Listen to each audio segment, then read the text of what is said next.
Un aterrizaje rutinario. Señoras y señores, estamos aproximándonos al aeropuerto de Dallas. Estás en buena forma. Se convierte en una inesperada lucha a muerte. Vas a perderlo enseguida. ¡Cuidado! Un avión de pasajeros se desploma misteriosamente del cielo y se acerca a una concurrida autopista.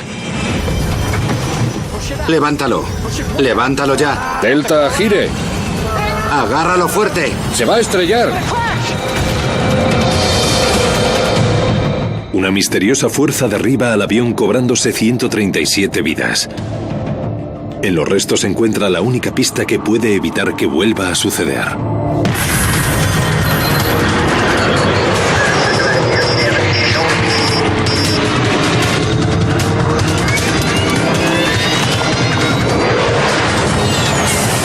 Mayday, catástrofes aéreas. Esta historia es real. Está basada en informes oficiales y versiones de testigos.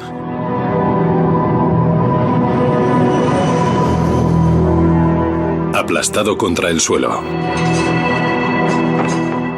2 de agosto de 1985, Dallas, Texas.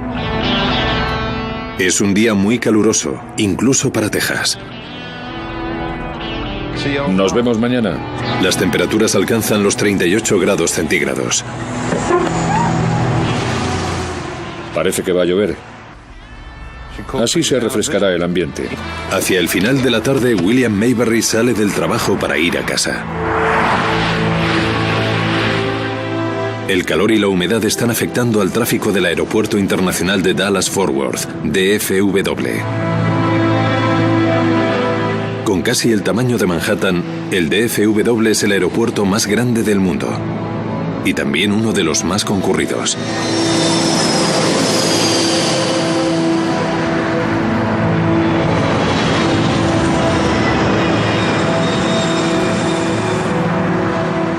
El calor ha provocado alguna tormenta eléctrica en el aeropuerto y se han producido retrasos en los vuelos. American 631, despegue autorizado. El controlador aéreo Gene Skipworth está hoy en la torre. Lleva trabajando allí 14 años. Hoy le acompaña el controlador Mike Porter. Skipworth no pidió ayuda. Todo parecía normal, aparte del hecho de que empezábamos a estar muy atareados y los aviones se empezaban a amontonar.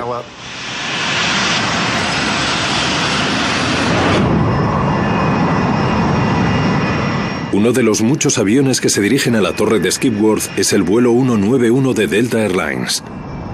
Tiempo variable, chubascos aislados, visibilidad 10, temperatura 38 grados, sin viento. ¿38 grados? 38 grados, sí, señor. El capitán Ed Connors y el primer oficial Rudy Price son dos de los pilotos más experimentados de Delta Airlines. El segundo oficial, Nick Nasick, es el otro miembro de la tripulación de hoy. Vuelan a bordo de un L-1011 TriStar de 6 años. El L-1011 es uno de los aviones más seguros. A bordo lleva a 152 pasajeros y 11 miembros de la tripulación. Tienen programado aterrizar en Dallas antes de las 6 de la tarde. Buenas tardes, señoras y señores. Les habla el capitán. Espero que estén disfrutando del viaje. El tráfico en Dallas nos retrasará un poco. Llegaremos con unos 10 o 15 minutos de retraso. Si hay algo que podamos hacer para que su viaje sea más cómodo, no duden en pedírnoslo. A Chris Mayer le preocupa el retraso. Suele viajar mucho por negocios y tiene muchas ganas de llegar a casa para pasar el fin de semana con su familia. Había pasado 2 semanas en Florida, en Fort Lauderdale. Era viernes por la tarde y tenía que volver a casa en el vuelo 191. En el avión también viaja uno de los ejecutivos más conocidos de IBM. Don Estrich dirige el desarrollo de la IBM PC. Él y su mujer viajan a Dallas a visitar a la familia.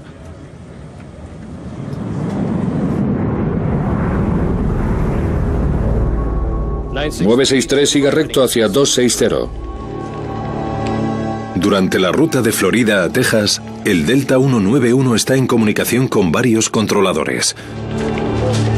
Durante su trayectoria de vuelo, todos los aviones están guiados por varios centros de control del tráfico aéreo que dirigen su velocidad y altitud.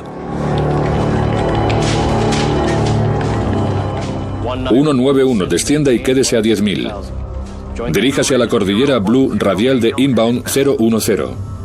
Hay una zona para pasar. Al capitán Connors le preocupa la ruta que les han dado. Ha visto que hay una célula de tormenta en esa trayectoria y no quiere pasar por allí. Estoy viendo una tormenta en dirección 255. Es una célula bastante grande y preferiría no pasar por allí. Es mejor si la rodeamos de un modo u otro.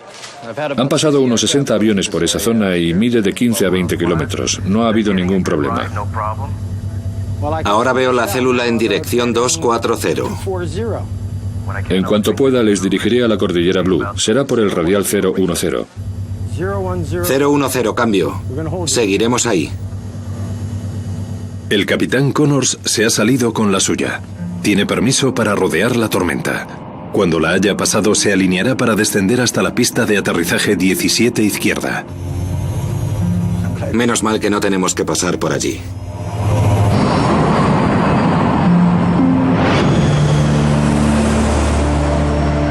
Los viernes, los aeropuertos suelen tener mucho trabajo y la lluvia de esta tarde está dándoles más aún.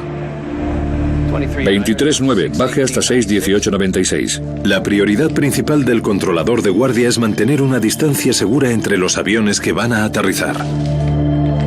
Tiene que haber una distancia mínima de 4,5 kilómetros. Así tienen tiempo de que la violenta turbulencia de aire que provoca un avión antes de que llegue el siguiente se apague.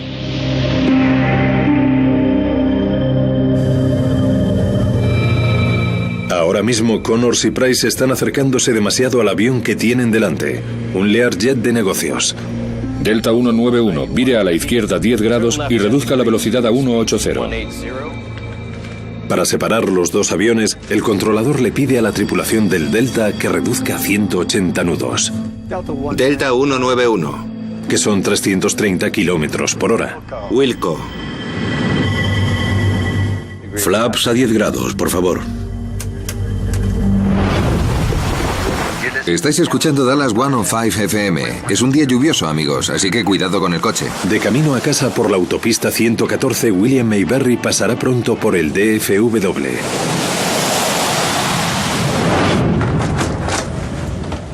El vuelo 191 está tan solo a 50 kilómetros de la pista de aterrizaje. Señoras y señores, vamos a iniciar el descenso al DFW. Por favor, pongan sus asientos en posición vertical y abróchense los cinturones. La tripulación inicia su último descenso hacia la zona del Dallas-Fort Worth. Atención a todos los aviones. Hay una pequeña tormenta al norte del aeropuerto. Connors cambia la frecuencia de radio y contacta con el controlador aéreo del DFW para recibir las instrucciones de aproximación. Mientras los pasajeros y la tripulación del vuelo 191 se preparan para el aterrizaje, una fuerza devastadora toma forma en su camino. Contra ellos conspiran una serie de decisiones críticas y de falta de información. Pronto la tripulación se verá inmersa en una lucha de 47 segundos que se convertirá en uno de los momentos más importantes de la historia de la aviación moderna. 2 de agosto de 1985. La tripulación del vuelo 191 de Delta Airlines ha estado bordeando varias tormentas entre Florida y su destino, Texas. A 30 kilómetros del aeropuerto de Dallas-Fort Worth, el primer oficial Rudy Price observa que delante ha empezado a llover. Vamos a lavar el avión. ¿Qué? Que vamos a lavar el avión.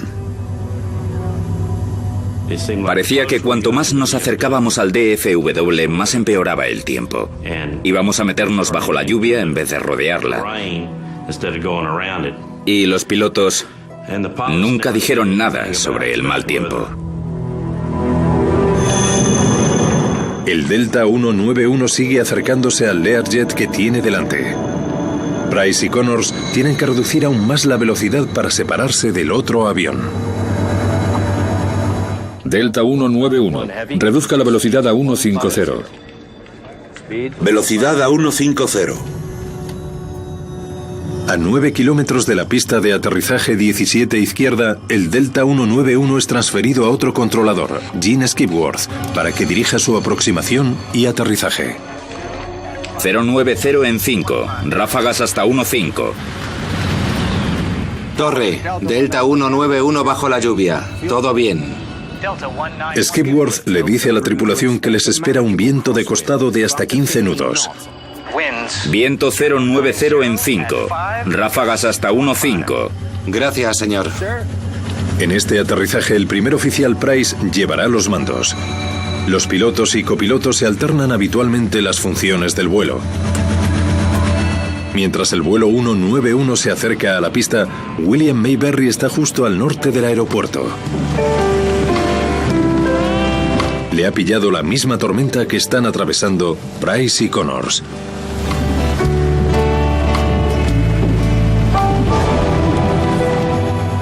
Verificación de aterrizaje. Tren de aterrizaje. Tren triciclo abajo. Flaps, slats. 33, luz verde. De repente la tripulación se da cuenta de que están adentrándose en algo más que un poco de lluvia. Hay rayos en esa tormenta. ¿Qué? Hay rayos en esa tormenta. ¿Dónde? Justo delante. 1000 pies. Ya aviso yo. De acuerdo.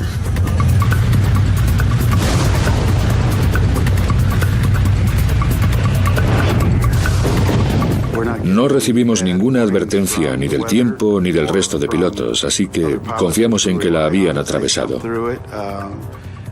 Tienen que informarnos, y siempre lo hacen cuando se encuentran con turbulencias, o si tienen problemas, o si se topan con algo anormal. El Learjet que iba delante del vuelo 191 aterriza sin incidentes.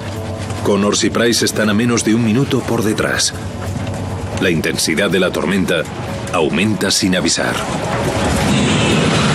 El L-1011 se ve aporreado por una lluvia torrencial. Sabía que estábamos preparándonos para aterrizar, pero al mismo tiempo notamos como una oleada, como si los pilotos estuvieran acelerando los motores o algo así. La velocidad aérea del avión estaba aumentando sin razón aparente. Cuidado con la velocidad. Price retrae los aceleradores para disminuir la velocidad del avión y mantenerla a 150 nudos. El avión se encuentra a tan solo 180 metros del suelo. Vas a perderlo enseguida. Cuidado. Entonces el avión empieza a bajar rápidamente. Es como si una fuerza invisible lo empujara hacia el suelo. Levántalo. ¡Levántalo ya! ¡Arriba! ¡Arriba! La tripulación pone los motores a reacción del avión a la máxima potencia, pero no consiguen ni acelerarlo ni levantarlo. Me apreté el cinturón lo más fuerte que pude, pero al mismo tiempo podía oírse el vuelo de una mosca. Nadie hablaba. De verdad, era un silencio de muerte. La crisis acabó tan inesperadamente como había empezado. El avión dejó de caer y empezó a subir alcanzando la velocidad que Connors y Price buscaban. Ya está. Pero antes de que la tripulación pudiera tomar aliento, el avión cayó de nuevo balanceándose violentamente de un lado a otro, y entonces viró frenéticamente hacia la derecha. Y entonces supe que no debíamos estar tan cerca del suelo tan pronto. ¡Agárralo fuerte! A unos 2 kilómetros de la pista de aterrizaje, el avión choca contra un campo y sale disparado hacia la autopista 114. Cuando chocamos contra el suelo parecía que íbamos a toda velocidad en un coche con solo las llantas. Estaba lleno de baches. De alguna manera, la tripulación consigue volver a levantar el avión. En ese momento, Gene Skipworth avistó el Delta 191. ¡Se va a estrellar! ¡Delta, gire! Pero es demasiado tarde. Los motores del avión se precipitan contra el coche de William Mayberry en la autopista 114. William muere instantáneamente. El avión choca de nuevo contra el suelo al norte de la pista de aterrizaje. Viaja a más de 350 kilómetros por hora.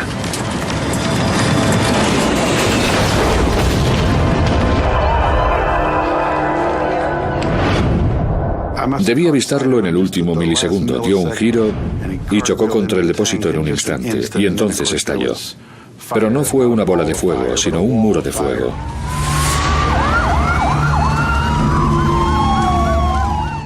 Pareció durar solo unos pocos segundos. 5 segundos como mucho, no sé cuánto tiempo. Era como si todo estuviera parado. La explosión resultante es tan poderosa que la parte trasera del avión ha ido a parar lejos de la bola de fuego. Entonces, de repente, levantas la vista y ves que ya no hay nada. Todo ha desaparecido. Solo ves el panorama ante ti, como si el avión se hubiera abierto.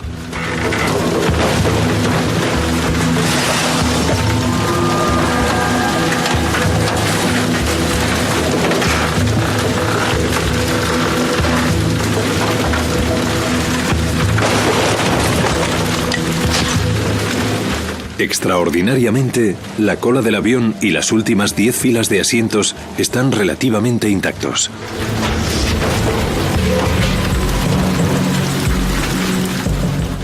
Había gente tirada por el suelo.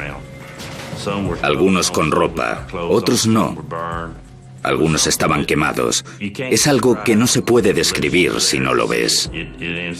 Y nunca te lo quitas de la cabeza. ¡Socorro! ¡Estamos aquí! Aguanta, ya vienen a ayudarnos. Entonces, la lluvia paró tan rápido como empezó.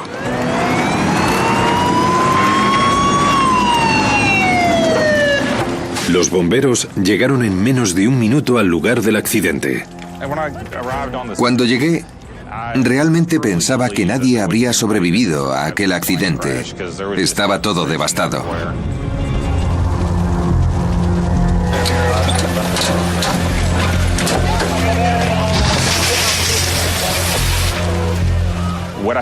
Lo que más me preocupaba en aquel momento era la parte del ala, que es donde estaba el combustible. Había mucho combustible y muchísimas llamas. La parte delantera se había desintegrado totalmente. Sabía que tenía que ir allí. En aquel momento yo era periodista de la revista Time. Trabajaba para ellos a tiempo parcial. Llamaron a la oficina central en Atlanta y solo dijeron una palabra: Eve.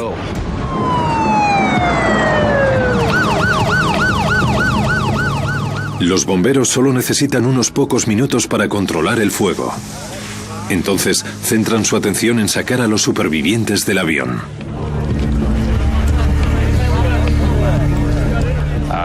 Cuando el fuego empezó a remitir, me di cuenta de la cola del avión, donde todavía quedaba esperanza de encontrar supervivientes. Vimos a 2 mujeres que caminaban entre el humo. ¡Señoras! ¡Señoras! ¡Despejen la zona! ¡Despejen la zona! Y la verdad es que me sorprendió. Supe que aún había esperanza y que quedaba gente allí. Solo sobrevivieron 27 personas al accidente. Yo ya había visto la muerte cuando fui a Vietnam como médico, pero nunca en civiles, y desde luego tampoco en una situación con gran cantidad de víctimas, ni de forma tan repentina. Fue algo horrible. Podías ver, oler y sentir la muerte.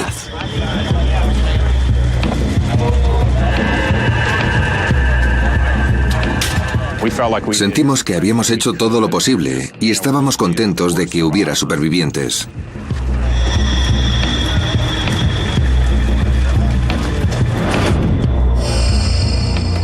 Yo tenía que sentarme en el asiento número 15A, en el pasillo, pero les dije que era un error porque estaba en la zona de no fumadores. Yo era fumador, así que debía estar en la parte trasera. Probablemente eso me salvó la vida. El capitán Connors, el primer oficial Price y el segundo oficial Nasick han muerto. Y también otros 5 miembros de la tripulación y 128 pasajeros. Don Estridge, de IBM, y su mujer también están entre los fallecidos. En la torre se hizo el silencio durante 1 o 2 minutos, excepto por alguna transmisión ocasional. Estábamos todos en silencio, sentados, impactados y deseando poder hacer algo para volver atrás.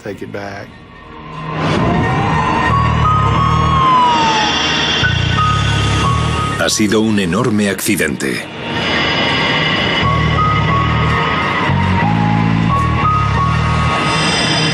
Varios investigadores de la National Transportation Safety Board han llegado al DFW dispuestos a determinar la causa. Uno de nuestros investigadores de campo se quedaría en el lugar del accidente para localizar la caja negra y el registrador de voz de la cabina del piloto, que es una parte muy importante de la investigación. Los investigadores empiezan a buscar pruebas de fallos mecánicos. Examinan los restos en busca de indicios de que el avión no respondió a las órdenes de los pilotos. En todo accidente de aterrizaje o despegue, es esencial establecer la configuración del avión para asegurarse de que no ha sido la causa del accidente. Y en este avión era todo normal. Los investigadores dejan de investigar el avión y se centran en el cielo.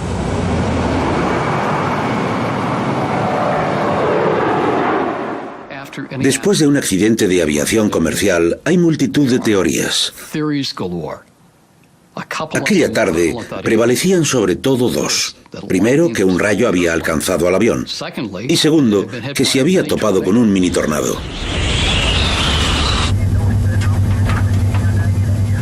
Hay rayos en esa tormenta. ¿Dónde? Justo delante. 15 testigos diferentes, incluyendo miembros de la tripulación, dicen haber visto rayos cuando el vuelo 191 descendía hacia la pista de aterrizaje. Los investigadores deben considerar la posibilidad de que el vuelo 191 fuera alcanzado por un rayo. Los rayos son algo que se debe investigar para determinar la posibilidad de que puedan inutilizar alguna parte del avión. En 1963, un rayo alcanzó a un Boeing 707. El rayo prendió el combustible almacenado en el depósito y el avión se estrelló. Murieron 81 personas. Desde entonces ha habido muchos accidentes similares. Algunas de las piezas más importantes de los restos del vuelo 191 se han llevado al laboratorio de la NTSB en Washington, Distrito Federal.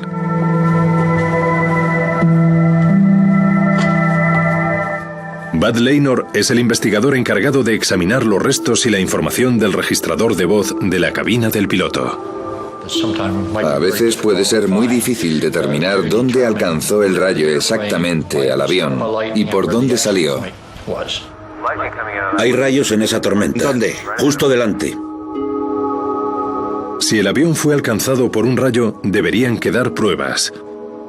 En el borde de las alas de los aviones hay un aparato llamado vástago de descarga estática que desvía la electricidad estática hacia el exterior en lugar de hacia el avión, donde la carga podría provocar un incendio.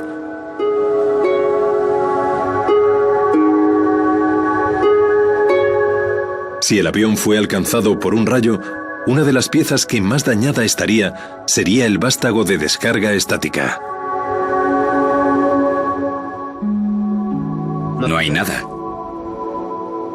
Con la teoría del rayo descartada, los investigadores empezaron a mirar en otros sitios. Pronto descubrirían el verdadero culpable. Estaba registrado en la cinta.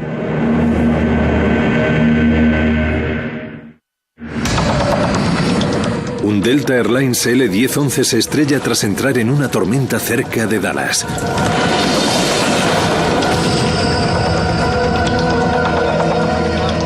...137 personas fallecen.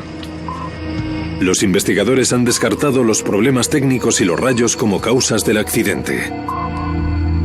No hay nada. El investigador Bud Laynor centra su atención en el avión que había justo delante del Delta 191, un Learjet de negocios. Se da cuenta de que estaba a menos de un minuto y de que atravesó exactamente la misma tormenta. Cuando estábamos a unos 8 kilómetros del final de la pista de aterrizaje, entramos en una zona de chubascos, o eso pensábamos nosotros, pero resultó ser la lluvia más fuerte que habíamos visto nunca. A pesar de la lluvia, Rufus Lewis se las arregló para aterrizar sin percances en la pista 17 izquierda. Cuando salimos de las nubes, el avión estaba muy alto y caliente. Así que tuvimos que utilizar toda la pista de aterrizaje del aeropuerto DFW. Pero conseguimos aterrizar, pudimos parar al final de la pista. Entonces, ¿por qué el L-1011, un avión mucho más grande, no pudo aterrizar poco después? Bud Laynor aún no sabe qué es lo que causó el accidente del vuelo 191, pero pronto descubrirá las pistas necesarias en la caja negra del avión. La caja negra registra todos los ajustes que hacen los pilotos en los controles del avión. El aparato también registra los elementos externos como la temperatura, la velocidad del viento, la altitud y la presión. Fuera lo que fuera contra lo que luchaban Connors y Price, hay una gran posibilidad de que dejara sus huellas en la caja negra. Esa caja negra nos dio varios parámetros que no teníamos antes. La potencia del motor, la aceleración longitudinal y ese tipo de parámetros nos permitieron hacer un análisis más exhaustivo. La caja negra del avión documenta una combinación de vientos variables. Después hubo una corriente de aire por abajo. En cuestión de segundos, el avión fue golpeado por fuertes vientos por delante, después por arriba y después por debajo. Ahí lo tienes. Para Bud Laynor, aquella secuencia solo podía significar una cosa: una microrráfaga. Una microrráfaga es una violenta columna de aire proveniente de una nube de tormenta. En 1985, muy pocos sabían tanto acerca de los choques entre microrráfagas y aviones como John McCarthy. Si estás delante del fregadero y abres el grifo, el agua baja en línea recta y abajo se esparce hacia todas las direcciones. Pues algo parecido ocurre con las microrráfagas, solo que son pésimas noticias si te encuentras en un avión y volando a baja altura. Primero el avión se enfrenta a un fuerte viento en contra que lo empuja hacia arriba, después a una corriente de aire descendente que le arroja hacia el suelo y por último la microrráfaga asesta su golpe más peligroso, el viento de cola. Entonces se experimenta un descenso muy rápido, una pérdida de fuerza sustentadora, y ese rápido descenso hacia el suelo puede acabar fácilmente estrellando el avión. Las alas del avión necesitan una corriente de aire estable por encima. Es lo que les proporciona la fuerza. Al bloquear esa corriente, el viento de cola reduce la sustentación. No hay mejor fórmula para una microrráfaga que las condiciones temporales en Dallas-Fort Worth el día del accidente. Había hecho mucho calor durante todo el día y el aire caliente se eleva. Cuando ese aire caliente se encuentra con el aire frío de las nubes de tormenta, se enfría instantáneamente y vuelve a la tierra con violencia, creando la microrráfaga. Hablando meteorológicamente, es algo diminuto si lo comparamos con una gran tormenta, un huracán o una tormenta de nieve. Es como una aguja en un pajar. Con toda su fuerza, no mide más de 3 kilómetros de ancho y no dura más de 15 minutos. Estaba claro que las 136 personas que murieron en el vuelo 191 habían sido las últimas víctimas de una microrráfaga. Los investigadores tenían al culpable. Es increíble. Y gracias a la caja negra del vuelo 191 pudieron describir con precisión lo ocurrido. El asesino estaba en la misma cinta. Pero lo que la caja negra no explica es cómo una tripulación tan experimentada pudo ser víctima de un asesino. Estás en buena forma. Al que en teoría estaban capacitados para vencer. Al comparar las acciones de los pilotos con las de la microrráfaga, Cuidado con la velocidad. Laynor descubre detalles de una lucha a muerte. Una lucha que casi ganaron los pilotos del Delta. Vas a perderlo enseguida. Cuidado. Parecía saber contra lo que iban a chocar. Cuidado con la velocidad. El aumento de la velocidad aérea hizo que el primer oficial Price redujera la potencia de los motores, una potencia que necesitaría desesperadamente unos segundos después. Vas a perderlo enseguida. Cuidado. Cuando Price y Connors entraron en la corriente de aire descendente, ¡Levántalo ya! Estaban a menos de 250 metros del suelo. El capitán sabía las características de una microrráfaga. Obviamente, durante su formación le habían hablado de las microrráfagas y de las cizalladuras del viento. Cuando Connors y Price se toparon con el viento de cola de la microrráfaga, poco podían hacer ya. No tenían ni velocidad ni altitud suficiente para maniobrar. Si un piloto se encuentra con un fuerte viento de cola a 3.000 metros, puede dirigir el avión en picado hacia abajo para acelerarse y generar la sustentación. Esta maniobra se llama cambiar altitud por velocidad aérea. Pero Price y Connors no podían hacer ese cambio. Estaban a solo 150 metros del suelo cuando les golpeó el viento de cola. La única manera de aumentar la velocidad aérea era con los motores. ¡Levántalo! ¡Levántalo ya! El copiloto responde. El avión se estabiliza. Sé que muchos pilotos habrían dicho, bueno, lo hemos conseguido, va a dejar de llover y vamos a aterrizar. Por el momento parece que sus esfuerzos han valido la pena. Su velocidad aérea aumenta y su desplome ha parado. Pero con el vuelo 191 a una altura de menos de 150 metros, la microrráfaga asestó el último golpe. Un violento viento de costado que obligó al avión a ladearse peligrosamente hacia la derecha. ¡Agárralo fuerte! Combinado con los otros vientos de la microrráfaga, la tripulación estaba indefensa. ¡Toga! Toga es el modo motor y al aire. Para un piloto en este régimen de vuelo significa abandonemos el aterrizaje. No vamos a intentar aterrizar este avión. Debemos hacer todo lo posible para sobrevivir a las condiciones aéreas en las que estamos.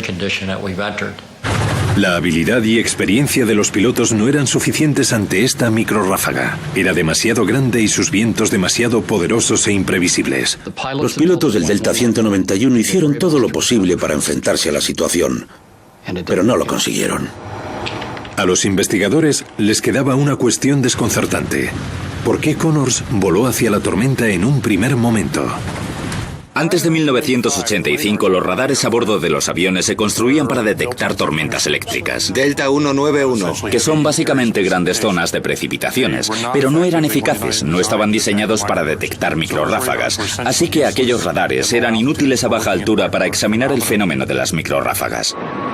Las microrráfagas son invisibles, pero suelen surgir de las nubes de tormenta.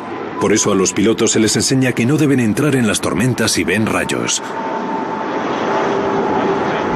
Es una célula bastante grande y preferiría no pasar por allí. Es mejor si la rodeamos de un modo u otro. En cuanto pueda les dirigiré a la cordillera Blue. Será por el radial 010. 010, cambio. El capitán Connors no estaba dispuesto a correr riesgos. Era un piloto muy cauto. Menos mal que no tenemos que pasar por allí. Es difícil culpar a la tripulación. Su tarea es la de evitar las tormentas eléctricas y seguramente en Dallas hay pronósticos de tormentas cada día del verano. ¿Cuáles evitas? La verdad es que es un problema muy difícil. Un poco antes, durante el vuelo, Connors había evitado el mal tiempo. Los investigadores solo pueden deducir que el piloto le quitó importancia a la tormenta que había al pie de la pista 17 izquierda. Cuando vas a aterrizar en un aeropuerto como el de Dallas, Atlanta o Chicago y ves otros aviones delante de ti que están aterrizando sin problemas, puedes pensar, vale, hay una tormenta eléctrica, pero yo voy a pasarla muy rápido y no me va a afectar. Los aeropuertos como el DFW cuentan con sistemas sofisticados que informan a los pilotos sobre el tiempo. Están diseñados para identificar amenazas como una tormenta eléctrica en una pista de aterrizaje. Pero aquella terrible tormenta se las arregló para esconderse de los sistemas. Mientras el vuelo 191 se acercaba al aeropuerto, el tiempo en el DFW variaba de forma muy rápida. Atención a todos los aviones. Hay una pequeña tormenta al norte del aeropuerto. El capitán Connors escuchó esa parte del mensaje, pero después cambió la frecuencia para recibir las instrucciones de aterrizaje. La tripulación nunca oyó la última parte del mensaje acerca del tiempo que se encontrarían más adelante. Y al final hay una pequeña tormenta eléctrica. 2 minutos antes del accidente, se observó que había un muro de agua en el umbral de la pista de aterrizaje. Creo que esa información habría sido muy importante para la tripulación del avión. Las lecturas del radar el día del accidente indican que la célula de tormenta por la que volaron Connors y Price surgió de la nada en cuestión de minutos. Esto es 2 minutos antes del accidente. La lectura muestra el origen de una célula de tormenta al pie de la pista de aterrizaje 17 izquierda. Esto es 3 minutos después del accidente. Vemos que hay una nueva célula justo en el umbral de la pista, que no era evidente en la otra foto. Esto explica por qué Rufus Lewis pudo aterrizar su Learjet. La microrráfaga estaba empezando a formarse cuando se acercó a la pista de aterrizaje. Hay mucha gente que piensa que los pilotos reconocieron una gran formación vertical y que decidieron atravesarla de todas formas. Pero yo sigo pensando, y las pruebas lo demuestran, que no ocurrió así. No reconocieron esta célula. Entraron en la tormenta de debajo de la célula, pero solo había mucha lluvia y eso no les preocupó. Entonces empezó todo, pero ya era demasiado tarde. Es pequeña. Tiene la longitud de una pista de aterrizaje, más o menos, y no dura demasiado tiempo. Es algo que puede suceder tan rápidamente que muchos de los accidentes ocurren porque nadie se da cuenta de que está ahí. La tormenta llegó al pie de la pista de aterrizaje 17 izquierda prácticamente sin avisar. Pero una vez allí, atrajo mucha atención. Los pilotos de tierra y los expertos observadores meteorológicos vieron cómo empeoraba la tormenta. Pero era demasiado tarde para avisar a la tripulación del Delta 191. La tormenta apareció en la pantalla del radar del Centro de Control Aéreo de Fort Worth. Pero en el momento del accidente, el meteorólogo de guardia estaba en medio de su descanso para comer. Si la tripulación hubiera sabido que había una situación grave ante ellos, no se habría acercado. Los investigadores han llegado a la conclusión de que la decisión de los pilotos de seguir acercándose a la tormenta fue lo que provocó el accidente del Delta. Una decisión que fue tomada porque nadie les advirtió del peligro. En 1985 los aeropuertos contaban con sistemas básicos que podían detectar vientos peligrosos, pero no microrráfagas. En el suelo había unos sistemas llamados sistemas de alerta de cizalladura a baja cota, que buscaban sobre todo diferencias en la velocidad del viento en el aeropuerto y alrededores. Desgraciadamente, estos sensores tendían a estar muy separados y una microrráfaga podía crearse en medio y escapar a la detección. Sin embargo, ya se había creado un sistema para detectar microrráfagas. Se estaba poniendo a prueba en Denver con muy buenos resultados. Descubrimos que el radar Doppler, que se sitúa en el suelo, es increíblemente efectivo a la hora de detectar microrráfagas. De hecho, puede detectar un 98% de estas. Los radares convencionales utilizan las ondas de radio para medir la precipitación dentro de una tormenta. El Doppler también emite ondas de radio, pero al medir la frecuencia de las ondas que retornan, puede calcular el movimiento del viento dentro de una tormenta. Si nos fijamos en el radar Doppler, podemos ver que hay una parte que se aleja del radar y otra que va hacia él. Y si es pequeña, es una microrráfaga sin duda. No puede ser otra cosa. Tiene lo que llamamos una firma inequívoca de una microrráfaga, lo que significa que lo conseguimos. Puesto que el radar Doppler podía detectar una microrráfaga, los controladores podían utilizarlo para advertir a las tripulaciones de su presencia. La investigación de Denver dio como resultado un nuevo e importante sistema en los aeropuertos: el radar meteorológico Doppler de la terminal. Cuando el sistema detecta condiciones peligrosas, transmite una advertencia a los controladores aéreos, y así, estos pueden avisar a los pilotos. Vuelo 236, alerta del microrráfaga, disminuye a 50 nudos en 1,5 kilómetros, notifique intenciones. Tras el accidente del Delta 191, la Administración Federal de Aviación, la FAA, no tardó en instalar un radar meteorológico Doppler en los aeropuertos de alto riesgo. El Dallas-Fort Worth fue uno de los primeros.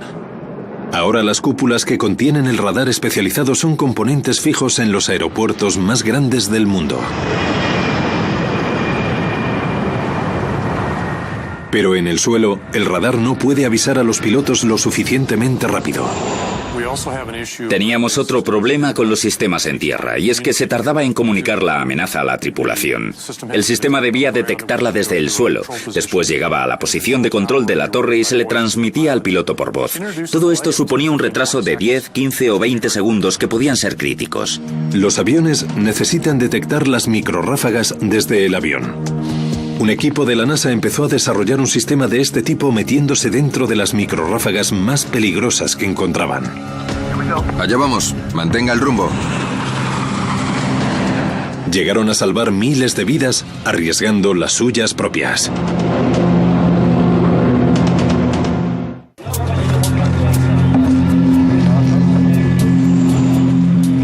El vuelo 191 de Delta Airlines es el último de una serie de accidentes atribuidos a una microrráfaga. Desde 1964, las microrráfagas han provocado 26 accidentes, cobrándose más de 500 vidas. La gente se pone nerviosa. Los políticos quieren respuestas. Hay que parar al asesino. El número de víctimas está aumentando y desde el punto de vista del gobierno federal, este accidente en concreto rompió el equilibrio. El accidente del Delta 191 demostró que los segundos cuentan cuando un avión se encuentra con una microrráfaga. Vas a perderlo enseguida. ¡Cuidado! ¡Levántalo ya! Disminuyendo el tiempo de alerta, se podrían salvar más vidas, sobre todo si se montara un detector de microrráfagas en el mismo avión. Si le proporcionamos al avión un aviso de 10, 15 o 20 segundos antes, los pilotos podrían levantar los aceleradores, aumentarían la velocidad aérea, la altitud, la energía. Es algo obvio. Cuando llegaran a la microrráfaga estarían posicionados. Los expertos en aviación tenían que hallar un modo de proporcionarles esos 20 segundos a los pilotos. Para desarrollar esa tecnología se embarcarían en un inaudito proyecto de investigación de alto riesgo. Entrarían con un 737 en las microrráfagas más intensas que pudieran encontrar. Hicimos un cuidadoso análisis de riesgos de todos los posibles peligros que podíamos encontrarnos. Y la primera reacción fue, ¿quieren hacer eso con un avión? ¿Quieren meterse en una microrráfaga? En el verano de 1991, la NASA modificó un Boeing 737 y salió a la caza de microrráfagas. El objetivo era encontrar una tecnología de a bordo que pudiera avisar a los pilotos de las microrráfagas que aparecieran en el camino. La solución aérea llevaría la detección directamente a la cabina del piloto y así podría ver lo que tiene delante del avión. Además, no habría retrasos en la alerta. Velocidad de suelo 234. Los investigadores de la NASA estaban probando 3 sistemas diferentes para detectar las microrráfagas. Un radar Doppler modificado situado en el morro del 737, un radar láser bajo el compartimento del equipaje delantero y un dispositivo de infrarrojos en el lateral para medir los cambios en la temperatura ambiente. Todos estos sistemas estaban conectados a los ordenadores del avión. Desde el suelo, un observador buscaría la microrráfaga y dirigiría el avión hacia ella. Recibido control 515. Despegamos. Recibido. Efectúen despegue. CDWR control de la NASA. Alcance. Alcance 70 kilómetros, velocidad de suelo 240. Allá vamos, mantenga el rumbo. Vire izquierda 10 grados. 15 grados. Cuando se estudian las microrráfagas hay muchos asuntos importantes, como conseguimos la altitud, velocidad y posición correctas, cuando empezamos a recopilar la información, así que la gente estaba bastante ocupada durante esos vuelos. Queríamos encontrarlas y entrar en ellas. Con cada microrráfaga, los 3 sistemas de detección se ponían a prueba. Los investigadores del avión podían saber enseguida qué instrumento funcionaba mejor a la hora de detectarlas. Detrás de la cabina de control estaban los ingenieros del radar, del láser y del registro de información para asegurar que los 3 sistemas funcionaran como estaba previsto. Velocidad de suelo 234, justo delante o quizá un grado a la izquierda. Vayamos a por esta. Allá vamos, mantenga el rumbo. Empezamos con microrráfagas muy débiles. Teníamos el radar en tierra que nos decía hacia dónde estábamos yendo, así que empezamos cogiendo experiencia y poco a poco íbamos a por otras más fuertes. Podías ver cómo empezaba a llover y sentías como si te estuvieras hundiendo. Era bastante desestabilizador. Pocos minutos para tocar tierra. Pero cualquier temor que tuviera la tripulación al entrar era sustituido por la alegría cuando la encontrábamos. Ahí está el centro del objetivo. Ahora. Velocidad de suelo 242. El viento se aleja. Atención al viento de cola. De acuerdo. Hemos perdido cierta altitud. El viento ha desaparecido cerca de la cola a 10 nudos. Hay una fuerte corriente de aire descendiente en medio. Ha absorbido 100 pies en nada de tiempo. También ha bajado bastante el rendimiento. Estábamos a 8.50 y hemos bajado a 7.50. Estupendo. Los científicos de Langley se metieron en docenas de microrráfagas durante toda la investigación. El proyecto demostró que el innovador radar Doppler era el único sistema que podía avisar con tiempo a los pilotos de las posibles microrráfagas. Lo que descubrimos es que los radares Doppler podían detectar una enorme variedad de microrráfagas. Hay rayos en esa tormenta. Si la tripulación del Delta 191 hubiera tenido un sistema para avisarle de las microrráfagas, podía haber aumentado la potencia de sus motores y subir el avión para evitarla. Aquello les habría dado la velocidad y la altitud que les faltó cuando empezó su lucha contra la tormenta. Las pruebas de vuelo de Langley consiguieron dominar la amenaza de las microrráfagas. Después de las pruebas de la NASA, la FAA aprobó un sistema de aviso para aviones basado en el Doppler. Hoy día, el innovador radar Doppler es un mecanismo estándar en todos los vuelos comerciales del mundo. La buena noticia que sacamos de toda esta tragedia es que se ha mejorado mucho. Desde radares a sistemas en tierra y sistemas aéreos, y sobre todo en la preparación de los pilotos. Pensamos que los accidentes provocados por microrráfagas son cosas del pasado. Si hay un accidente del que podamos decir que hizo que las cosas fueran más seguras, porque aprendimos de él, sin duda es el del Delta 191. Los cambios que se produjeron tras el accidente del Delta 191 han salvado innumerables vidas. El capitán Connors y el primer oficial Price perdieron la pelea contra la microrráfaga, pero su lucha ayudó a descubrir y a desarmar a un asesino invisible.